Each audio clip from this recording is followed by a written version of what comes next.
ကဘာကြီးရဲ့တစ်ဖက်ချမ်းဘရာဇီးနိုင်ငံကလိပ်ပြလေးတစ်ကောင်ရဲ့တောင်မှန်ခတ်လိုက်တဲ့လေအရှိန်ဟာမိုင်ပေါင်းထောင်ချီဝေးတဲ့တက္ကဆက်ပြည်နယ်မှာတော်နီတိုမုန်တိုင်းကြီးတစ်ခုဖြစ်သွားစေနိုင်တယ်ဆိုရင်မိတ်ဆွေတို့ယုံကြည်ပါသလားဒါဟာကလေးကလားပုံမြင်တတ်မဟုတ်ပါဘူးသိပ္ပံလောကမှာအလွန်နက်နဲတဲ့ Chaos Theory ရဲ့အခြေခံသဘောတရားဖြစ်တဲ့ Butterfly Effect ပဲဖြစ်ပါတယ်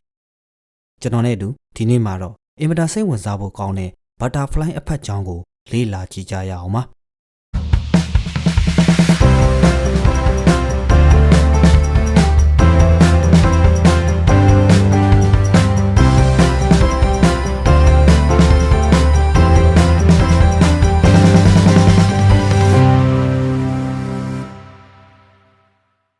အရာရာတိုင်းဟာ initial condition လို့ခေါ်တဲ့အခြေခံအစပြုမှုလေးတွေပေါ်မှာမူတည်နေပါတယ်။အဲ့ဒီအစပြုမှုလေးတွေဟာအလွန်သေးငယ်တဲ့အပြောင်းလဲလေးတစ်ခုရှိုံနဲ့နောက်ဆုံးရလဒ်ဟာအင်မတန်ကြီးမားတဲ့ကွဲပြားခြားနားမှုတွေဖြစ်ပေါ်လာနိုင်တယ်လို့ဆိုလိုတာပါ။ဒါကိုမိတ်ဆွေတို့အလွယ်တကူနားလည်စေနိုင်ဖို့အတွက်ကျွန်တော်ကသမိုင်းနဲ့သိပ္ပံချက်လက်တွေကိုသုံးပြီးဥပမာပေးရှင်းပြသွားပါမယ်။ Chaos Theory ရဲ့အခြေခံသဘောတရားဖြစ်တဲ့ Butterfly Effect ကို1962ခုနှစ်မှာသင်္ချာပညာနဲ့မိုးလေဝသပညာရှင်အတဝလိုရန်ကမတော်တဆတွေးရှိခဲ့တာဖြစ်ပါတယ်။သူဟာကွန်ပျူတာထဲမှာမိုးလေဝသခန့်မှန်းချက်တွေကိုတွက်ချက်နေရင်အချိန်ကိုတတ်တာအောင်လို့ဆိုပြီးဒသမကိန်းဂဏန်း 0.506127 လို့ယူရမယ်အစား 0.506 ဆိုပြီးအနည်းငယ်လေးဖြတ်ယူလိုက်ပါတယ်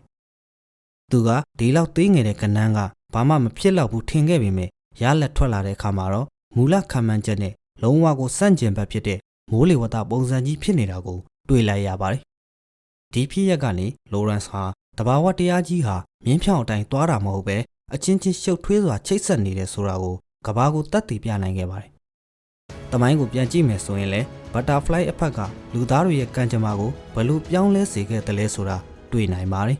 ။ဥပမာပြောရရင်ပထမကမ္ဘာစစ်ကိုစတင်ခဲ့တဲ့ Francis Ferdinand ရဲ့လုပ်ကြံခံရမှုဟာသူ့ကားဒရိုက်ဘာရဲ့အမှားတစ်ခုကနေစတင်ခဲ့တာပါ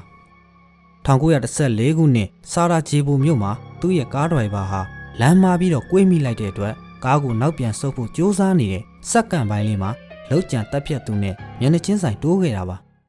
အဲ့ဒီလမ်းမှားကွေးမှုလေးသာမရှိခဲ့ရင်ပထမကမ္ဘာစစ်ဆိုတာဖြစ်ချင်မှဖြစ်မှာပါနောက်ထပ်ဥပမာတစ်ခုကတော့အားလုံးသိပြီးသားဖြစ်တဲ့ဒုတိယကမ္ဘာစစ်အတွင်းကအမေရိကန်တို့ဟာဂျပန်နိုင်ငံနာဂါဆာကီမြို့ပေါ်အနုမြူပုံကျဲတဲ့ကိစ္စဖြစ်ပါတယ်။အမှန်တကယ်အမေရိကန်တို့ရဲ့မူလပြစ်မှတ်ဟာခိုကူရာဆိုတဲ့မြို့လေးပဲဖြစ်ပါတယ်။ဒါပေမဲ့အဲ့ဒီနေ့မှာတိမ်တွေအရန်ဖုံးနေလို့ပြစ်မှတ်ကိုမမြင်ရတာကြောင့်လောင်စာစီနဲနေတဲ့လေရင်မှုဟာဒုတိယဦးစားပေးမြို့ဖြစ်တဲ့နာဂါဆာကီကိုပြန်လှည့်လိုက်တာဖြစ်ပါတယ်။တိမ်တိုက်လေးတစ်ခုကြောင့်လူပေါင်းတောင်းနဲ့ချီတဲ့ကံကြမ္မာတွေအပြောင်းလဲဖြစ်သွားခဲ့ရပါတယ်။ Butterfly Effect ဟာလောကမှာဖျက်ဆီးဖို့တွေမဟုတ်ပဲတိဆောက်ဖို့လည်းဖြစ်နေနိုင်ပါတယ်။1928ခုနှစ်မှာ Fleming ဟာသူ့ရဲ့ဓာတ်ခွဲခန်းပြတင်းပေါက်ကိုပိတ်ဖို့မေ့သွားခဲ့ပါတယ်။အဲ့ဒီပြတင်းပေါက်ကနေတဆင့်မှုန်နဲ့ဆက်ဆက်တဲ့ပိုးမွားလေးတွေဟာသူစမ်းသပ်နေတဲ့ Petri dish လို့ခေါ်တဲ့ဘက်တီးရီးယားဘန်းတွေကိုလွင့်စင်ကျသွားခဲ့ပါတယ်။အဲ့ဒီမှုတွေကဘက်တီးရီးယားတွေကိုတပ်ပစ်နိုင်တယ်ဆိုတာသတိပြုမိရာကနေကမ္ဘာပထမဆုံးပိုးသက်ဆေးဖြစ်တဲ့ပနစလင်ကိုရှာဖွေတွေ့ရှိခဲ့တာဖြစ်ပါတယ်။ပြတင်းပေါက်ပိတ်ဖို့မေ့သွားခဲ့တဲ့သေးငယ်တဲ့အမားလေးတစ်ခုကနေဒီနေ့ခေတ်ဆေးပညာလောကကိုတော်လှန်ပြောင်းလဲပစ်ခဲ့ပါတယ်။1983ခုနှစ်စစ်အေးတိုက်ပွဲအတွင်းဆိုဗီယက်စစ်တပ်ကကွန်ပျူတာစနစ်မှာအမားတစ်ခုတက်ပြီးတော့အမေရိကန်ဘက်ကဒုံးကျည်9စင်းပြစ်လွတ်လိုက်ပြီးလို့သတိပေးချက်ပြခဲ့ပါတယ်။အဲ့ဒီချိန်မှာတာဝန်ကျနေတဲ့ Stanislav Petrov လို့ခေါ်တဲ့စစ်သားဟာအထက်ကိုစီရင်ခံပြီးပြန်လဲပစ်ခတ်ဖို့အမိန့်တောင်းခံမဲ့အစားဒါဟာစနစ်အမှား system error ဖြစ်မယ်လို့သူတဦးရဲ့သဘောနဲ့ဆုံးဖြတ်ပြီးတော့ဘာမှမလုပ်ဘဲထိုင်နေခဲ့ပါတယ်။တကယ်လဲစနစ်အမှားဖြစ်နေခဲ့ပါတယ်။အကယ်၍သူသာစက္ကန့်ပိုင်းအတွင်းစိတ်လှုပ်ရှားပြီးတော့အထက်လူကြီးတွေကိုတင်ပြလိုက်ရင်တတိယကမ္ဘာစစ်နျူကလ িয়ার စစ်ပွဲဖြစ်ပြီးတော့ကမ္ဘာကြီးပျက်စီးသွားဖို့အလားအလာရှိပါတယ်။တဦးတယောက်ရဲ့သေးငယ်တဲ့ဆုံးဖြတ်ချက်ကလူသားမျိုးနွယ်ကိုကယ်တင်ခဲ့တာလို့တော့ပြောလို့ရပါတယ်။ကျွန်တော်တို့အားလုံးရဲ့နေ့စဉ်ဘဝမှာလည်း Butterfly Effect ဆိုတာရှိပါတယ်။ဒီနေ့မိတ်ဆွေအလုံးနောက်ကျလို့ကားလွတ်သွားတဲ့9မိနစ်ဟာမိတ်ဆွေကိုကားအက်ဆီဒန့်တစ်ခုကနေကယ်တင်လိုက်တာမျိုးလည်းဖြစ်နိုင်ပါတယ်။ဒါမှမဟုတ်မိတ်ဆွေမတော်တဆလမ်းမှာတွေ့ခဲ့တဲ့သစိမ်းတစ်ယောက်ကပေးလိုက်တဲ့အကြံဉာဏ်တစ်ခုဟာမိတ်ဆွေဘဝရဲ့အလောက်ကိုင်ကိုပြောင်းလဲပေးသွားတာမျိုးလည်းဖြစ်နိုင်ပါတယ်။ကျွန်တော်တို့ရဲ့ဘဝဟာအဆုံးမရှိတဲ့ဖြစ်ပျက်တွေနဲ့ဂွင်းဆက်တစ်ခုလိုချိတ်ဆက်နေပါတယ်